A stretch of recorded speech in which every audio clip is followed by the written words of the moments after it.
I wonder how you measure your self-worth. We live in a society that is very performance driven. It's all about results. It's all about doing your best and being the best. And it's very tempting to measure our self-worth based on what we can do.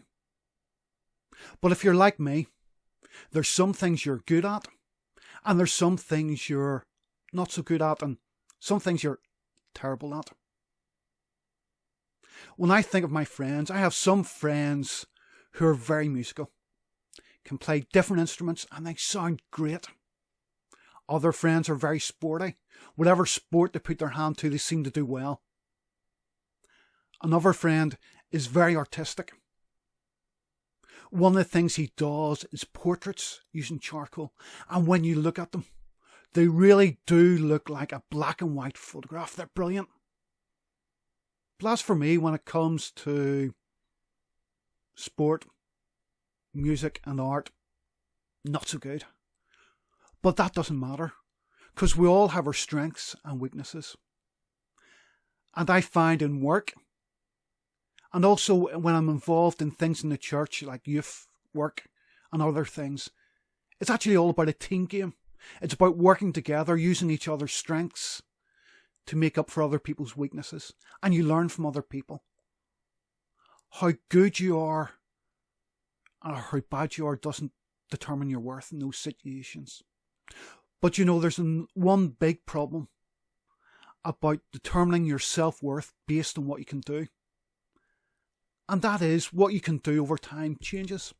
As you get older, quite often you find you can do less things. You can't do things just as well as you used to do them. And that can be a problem for some people.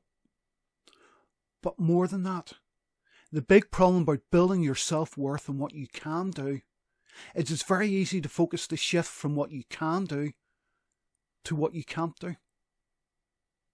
When I get tired, particularly if I'm not feeling well, if I've got a cold, or if I'm tired and stressed from things going on in work, I sometimes in my mind start to think of the things I can't do and almost build my worth on those things.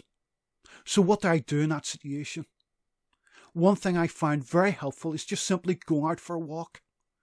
The fresh air and exercise is good for the body and for the mind. But above all, I like walking where there's nature, whether it's in the local park with the trees or even better, down in the moors with the mountains. Because when I'm down in the moors with the mountains, I see the beauty of creation around me. And in some ways that makes me feel small. I'm so small compared to the grandeur of the mountains. But the beauty and grandeur of the mountains reminds me that there's a creator God. That there's a God who created all things. Paul in Romans chapter 1 verse 20 reminds us that creation points towards God. Creation reminds us there's a creator God, a God who created all things and sustains all things. But in many ways that concept of God can seem distant, far and remote. But the other thing I remember then is that it's not just some creator God. That God is my Father in heaven, and He loves me. Because we read in the Bible that for God so loved the world, that He gave His only Son, that whoever believes in Him should not perish, but have everlasting life. This Creator God loves me. He loves the world and sent His Son for me.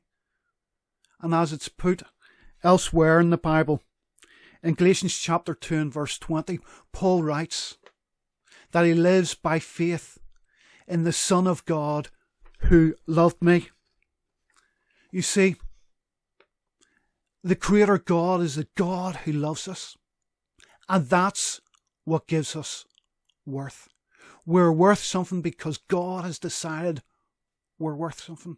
He sent His Son to die for us on the cross. And that's never going to change. God will always love us.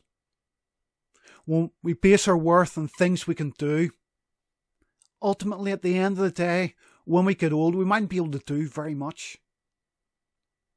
And that could affect our self-worth. But when it's based on what God has done for us, that will never change. There are 2 songs which have helped me throughout the years. One is a wee children's song. And it goes, I'm special because God has loved me. For he gave the best thing that he had to save me. His own son, Jesus crucified. And that's really encouraged me. That I'm worth something. I'm special because God loves me and gave his son for me.